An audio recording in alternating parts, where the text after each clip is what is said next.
At a high, low, high, low, high, low, high, low morning, and I'm just absolutely drained. You know how like when you do that, then you're just fatigued because of the cortisol and the excitement. That's been today.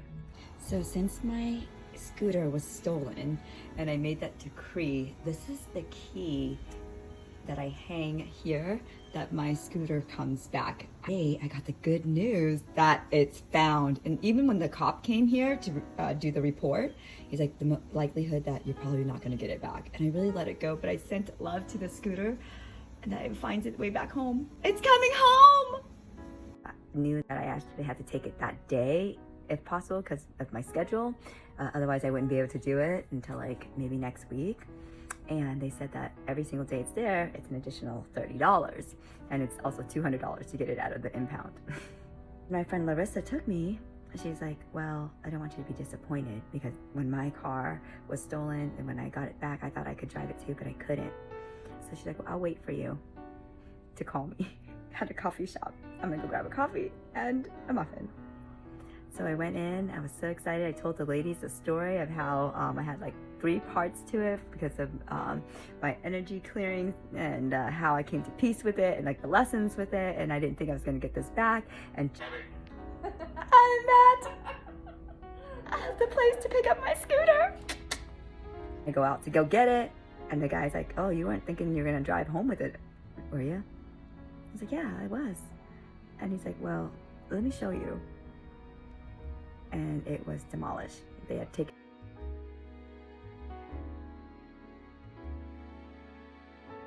my beautiful world. I was like, why would people do this? You know, I think about that. They would take it apart for parts and sell it. And then I was like, shit, I have to pay $200 to get this out, even if I don't take it. So when I went back into the office, they said that I could probably call like the police and ask for a something like a relief for victims, so that I might qualify for it. And sad. And I said goodbye to my scooter. And then the lady comes out though. I wouldn't even bother with it. Don't worry about it. And I was like, don't even call the police. She's like, no. And the owners of this place, they don't really go after you for collections or because they know that you're a victim too. So even though I was sad, I was like, what is the gift in this?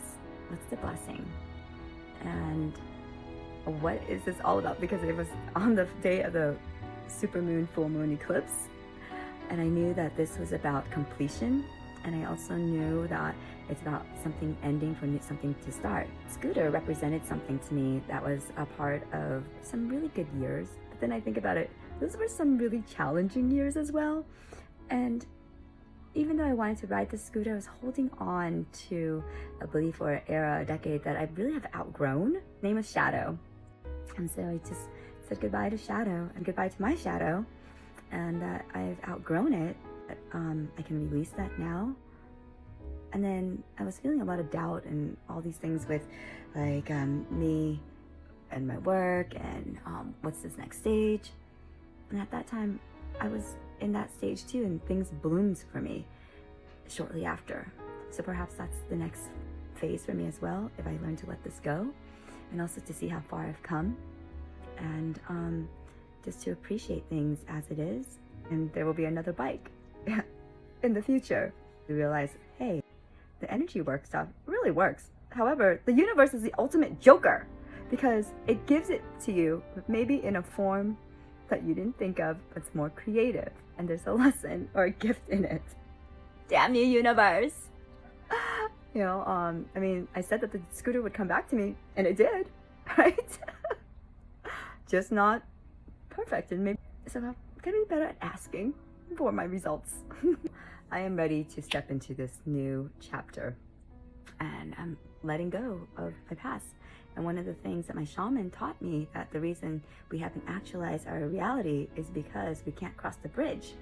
And we don't cross the bridge is because we're holding on to the past.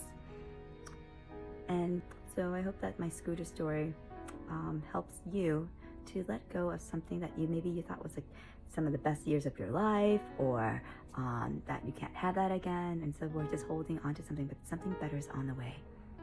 And I gotta trust that something better is on the way. And I have trust for that for you too. It's a mixed time of duality, of a lot of things having to end and loss. But look at the possibilities and breathe out the obstacles. Yeah, breathe in the possibilities and breathe out the obstacles. And through this adventure, it strengthened a lot of relationships for me. It developed so many more deep-rooted relationships and sanctified some beliefs and ideas and dreams. Every experience is something for you that is going to work out later, and you may not know right now, but maybe like 3 months, 6 months, a year. All right, so may you be free, may you find peace, may you have grace and courage.